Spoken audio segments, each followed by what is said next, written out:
Hello guys, welcome back to your YouTube channel SK study a way of success. मैं हूं आपका educator Shivam Mishra और आपको पता होगा कि हम लोग यहाँ पे एक सीरीज शुरू किए हैं हिंदी कंप्लीट करने का। हम लोग कसम खाए हैं बेटा हिंदी कंप्लीट कराएंगे। अच्छा, चाहे अब एक व्यूज आए चाहे आए 10 लाख, कोई बात नहीं, बट हम हिंदी का सिलेबस कंप्लीट करा देंगे। हमने 3 ऑलरेडी जिन परिचय आपको पढ़ा दिया है और आज हम लोग पढ़ने वाले हैं डॉक्टर एपीजे अब्दुल कलाम का जीवन परिचय, साहित्यिक परिचय, सब कुछ हम लोग पढ़ने वाले हैं, ठीक है ना। और आपके ये यूपी बोर्ड क्लास 12 हिंदी जो बोर्ड 2027 के लिए है, आप लोग तैयार कर लीजिएगा। इससे बाहर तो आने वाला नहीं है, चैलेंज हमारा है बेटा। सो प्लीज आप लोग जितने स्टूडेंट हैं इसको जरूर जरूर तैयार कर लेना, क्योंकि इसमें मैं आपको तीनों पढ़ाया हूँ। जीवन परिचय, साहित्यिक परिचय और बेटा इनकी प्रमुख कृतियां। क्योंकि बहुत बच्चे हमारे कला से होते हैं जिनका जीवन परिचय आता है कक्षा 12वीं में। बहुत सारे बच्चे जो होते हैं साइंस होते हैं जिनका साहित्यिक परिचय आता है। कृतियां तो दोनों में आता है बेटा, चाहे कृतियां बोली या फिर बोले रचनाओं। क्या रचना, दोनों एक ही हैं, अलग अलग नहीं है। तो यहाँ पे डॉक्टर एपीजे अब्दुल कलाम का ले रहे हैं। अच्छा सर, कितने नंबर का आता है आपको पता होगा बेटा? 5 नंबर का हर साल पेपर में आता है। तो प्लीज आप इसे तैयार कर लीजिएगा, तैयार कर लीजिएगा बेटा। ये 100% गारंटी देता हूँ कि किसी न किसी पेपर सेट में जरूर से जरूर आएगा। और आप लोग मिस्टेक यही करते हैं कि आप पढ़ते नहीं बेटा, पढ़ना तो पड़ेगा। बिना पढ़े बेटा काम होने वाला नहीं है, ठीक है ना। आपको पता होगा, जैसा कि सबसे पहले मैं आपको माइंड मैप समझाता हूँ। माइंड मैप का मतलब होता है कि किसी चीज को बस एक ही पेज में कवर कर लेना। किसी चीज को एक ही पेज में कर लेना। एपीजे अब्दुल कलाम ने एक लाइन बोला है, सपने वो नहीं हैं जो हम सोते समय देखते हैं, बल्कि सपने वे होते हैं जो हमें सोने नहीं देते। और सपना देखो, सपना सोचो और सपना को पूरा करो, और इस पे अपना पूरा पूरा क्या लगा देंगे? एफर्ट लगा देंगे। तो ये बेटा इनका एक तरफ जीवन परिचय, साहित्यिक परिचय और इनकी प्रमुख कृतियां, तीनों को मैंने माइंड मैप से बनाया है।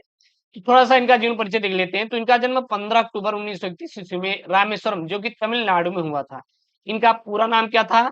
अबुल पाकिर जैनुल्लाब्दीन अब्दुल कलाम था। इनके पिता का नाम क्या था बेटा? जैनुल्लाब्दीन। और माता का नाम असीयम्मा था। क्या था? असीयम्मा था। इनकी जो शिक्षा हुई थी, मतलब इनको पढ़ाई, तो मद्रास इंस्टीट्यूट ऑफ टेक्नोलॉजी से एरोनॉटिकल इंजीनियरिंग में इन्होंने पढ़ाई किया था। और भारतीय अंतरिक्ष कार्यक्रम एवं मिसाइल विकास में इन्होंने महत्वपूर्ण योगदान भी अपना दिया था। इन्होंने मिसाइल मैन ऑफ इंडिया कहा जाता है। इन्हें क्या कहा जाता है? तो मिसाइल मैन ऑफ इंडिया कहा जाता है। और ये भारत के 11वें राष्ट्रपति रह चुके थे। कब से कब तक? 2002 से 2007 तक। और इनकी जो मृत्यु हुई थी 27 जुलाई 2015 में शिलांग, जो कि मेघालय में, एक व्याख्यान के दौरान, मतलब कि पढ़ा रहे थे उसके दौरान इनकी मृत्यु हो गई थी। सरल, विनम्र और राष्ट्रभक्त एवं प्रेरणादायक व्यक्तित्व के रूप में ये जाने जाते हैं। तो ये तो बेटा राजजीवन परिचय, जो कि कला वाले छात्र लिखेंगे। साहित्यिक परिचय में पॉइंट पॉइंट देख लेते हैं, उसके बाद हम डिटेल में पढ़ेंगे ही। डॉक्टर एपीजे अब्दुल कलाम एक वैज्ञानिक होने के साथ साथ एक सफल लेखक भी थे। साथ ही साथ इनकी जो रचनाएं थी प्रेरणादायक थी, मतलब उसे मुझे हमें प्रेरणा मिलती है। विचारों उत्तेजक थी, मतलब विचारों से भरी हुई थी। राष्ट्र निर्माण की भावना से भरपूर थी। इनकी जो भाषा थी, ये भाषा रहेगा बेटा, भाषा सरल, सहज और रोचक थी, जो युवाओं को प्रेरित करती थी। और इनकी लेखनी का मुख्य उद्देश्य जो था, वो युवाओं में स्वप्न, शिक्षा, चरित्र निर्माण, विज्ञान चेतना और राष्ट्र प्रेम ही जगाना था। और ये मानते थे, क्या मानते थे? कि बड़ा सपना देखो, कड़ी मेहनत करो और कभी हार मत मानो। लेकिन आजकल लोग इंस्टाग्राम देख रहे बेटा, इंस्टाग्राम रील्स देख रहे, रील्स। इनके बेटा कुछ कृतियां जैसे विंग्स ऑफ फायर, जो कि एक आत्मकथा है। इग्नाइट माइंड्स, सब इंग्लिश में ही है बेटा, युवाओं के लिए प्रेरणा थी। इंडिया 2020 थी, जो कि विकसित भारत का एक स्वप्न था, मतलब। और माय जर्नी, यानी कि इनके जीवन का अनुभव था कि बेटा इनका जीवन किस प्रकार से रहा। टारगेट 3 बिलियन, यानी सशक्त और समृद्ध भारत का एक दृष्टिकोण पर आधारित ये हमारा इनकी कृतियां थी, ठीक है ना। तो ये रहा बेटा इनका माइंड मैप। अगर आप इनका स्क्रीनशॉट लेना चाहते ले लीजिएगा, नहीं तो अगर इसका पीडीएफ आपको बेटा चाहिए तो जाइए टेलीग्राम चैनल ऊपर दिखाई दे रहा है ना, यस के mister, link in the description box, जाके ज्वाइन कर लीजिए, वहां से इनका पीडीएफ पूरा पूरा आपको मिल जाएगा। चलिएगा, अब देखते हैं बेटा, सबसे पहले हम डालते हैं जीवन परिचय। जीवन परिचय आर्ट वाले बच्चे लिखेंगे, कला वाले बच्चे ध्यान देना। डॉक्टर एपीजे अब्दुल कलाम का बेटा जन्म कब हुआ था? 15 अक्टूबर 1931 को हुआ था बेटा। कब हुआ था? 1931 को हुआ था। कब हुआ था बेटा? 1931 को हुआ था। कहां पर हुआ था बेटा? वो हमारा हुआ था तमिलनाडु राज्य में हुआ था। कहाँ पर हुआ था बेटा? तमिलनाडु राज्य में हुआ था। ठीक ना? और कहाँ पर बेटा? रामेश्वरम में हुआ था। ये मध्यवर्गीय मुस्लिम परिवार में हुआ था, मतलब मुस्लिम परिवार। इनके पिता क्या थे बेटा? एक नायक थे, जो कि कलाम जी की आर्थिक स्थिति अच्छी नहीं थी। इसलिए इन्होंने अपनी स्कूली शिक्षा पूरी करने के लिए बचपन में अखबार बेचने का काम किया करते थे। आपके पिताजी आपको सारी चीजें दे रहे हैं, तब भी आप पढ़ नहीं पा रहे हैं। इन्होंने मद्रास इंस्टीट्यूट ऑफ टेक्नोलॉजी से अंतरिक्ष विज्ञान में स्नातक की उपाधि भी प्राप्त की, और इसके बाद ये रक्षा अनुसंधान एवं विकास संगठन DRDO और भारतीय अंतरिक्ष, किसका बेटा? भारतीय अंतरिक्ष अनुसंधान संगठन इसरो से बतौर वैज्ञानिक तौर पर जुड़े, और भारत के मिसाइल कार्यक्रम जैसे पृथ्वी अग्नि मिसाइल और पोखरण परमाणु परीक्षण में इनकी महत्वपूर्ण भूमिका रही, जिसके कारण उन्हें मिसाइल मैन कहा जाता है।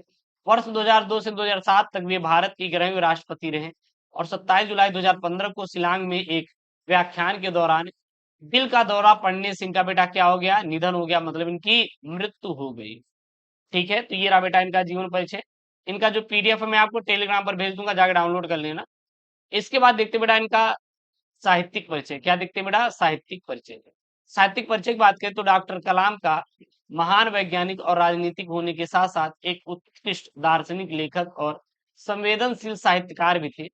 उन्होंने अपने साहित्य और लेखन के माध्यम से देश के युवाओं का मार्गदर्शन भी किया। उनमें देशभक्ति व नैतिक मूल्यों की भावना का संचार भी इन्होंने किया। कलाम जी ने मुख्य रूप से अंग्रेजी भाषा में लिखा, जिसके बाद में हिंदी सहित कई भारतीय भाषाओं में अनुवाद भी किया। इन्होंने साहित्य में विज्ञान, प्रौद्योगिक, अध्यात्म और राष्ट्रीय निर्माण का अद्भुत समन्वय देखने को मिलता है। वे हमेशा युवाओं को सपने देखने और उन्हें पूरा करने के लिए प्रेरित करते थे। उनकी भाषा अत्यंत सरल, बोधगम्य और प्रवाहमयी है, जो सीधे पाठकों को दिल को क्या करता है बेटा? छू लेता है। तो ये रहा इनकी क्या है? साहित्यिक परिचय। बहुत ज्यादा नहीं लिखना होता है, थोड़ा सा लिखना होता है। अच्छा, साइंस वाले बच्चे हैं तो साहित्यिक परिचय, कला वाले बच्चे हैं तो जीवन परिचय, ध्यान देना। उसके बाद बेटा इनकी प्रमुख कृतियां नोट कर लीजिए, इंपॉर्टेंट है। कृतियां का बोलते बेटा रचना, कृतियों को रचना। जैसे आप जानते हैं बेटा, उनका मैसेज आता है, कहते बाबू का मैसेज आ गया, अरे भैया मजा आ जाता है ना बेटा, मजा आ जाता है ना। आपको पता है जितना मजा आता है उतना बेटा रोना पड़ता है। तो जिसमें बहुत ज्यादा आपको खुशी मिले तो समझ लीजिए बहुत ज्यादा घातक भी आपको सिद्ध होने वाला है। तो डॉक्टर APJ अब्दुल कलाम ने कई प्रेरणादायक रचनाओं की बेटा रचना की है, जिनमें से निम्नलिखित प्रकार के, जैसे आत्मकथा इनकी विंग्स ऑफ फायर, अग्नि की उड़ान जिसको कहते हैं। कुछ इनकी चिंतन परक रचनाएं भी है, जैसे India 2020, a vision for the new millennium, ignite minds जो विकसित भारत के विचार था, टर्निंग पॉइंट एक यात्रा के दौर पर इन्होंने अपना लिखा था। साथ ही साथ माय जर्नी लिखा था, यानी कि मेरी जीवन यात्रा, और मिशन इंडिया। तो इत्यादि इनकी क्या बेटा? प्रमुख कृतियां हैं। आप ये जो बेटा कृतियां हैं तैयार कर लीजिएगा, इससे बाहर पेपर में बेटा आने वाला नहीं है। आ जाइएगा तो बताइएगा सर आया है, अरे नहीं आएगा, मैं कह रहा हूं ना बेटा, एक भी प्रश्न इससे बाहर नहीं आने वाला। आप इसे तैयार कर लेना। इन सभी का PDF मैं आपको टेलीग्राम चैनल SK मिशन भेज दूंगा, जाके वहां से डाउनलोड कर लेना। आशा करते वीडियो पसंद आई होगी, तो प्लीज वीडियो को लाइक, चैनल को सब्सक्राइब करिएगा। मिलते हैं नेक्स्ट वीडियो में, तो दोस्तों थैंक यू, जय हिंद।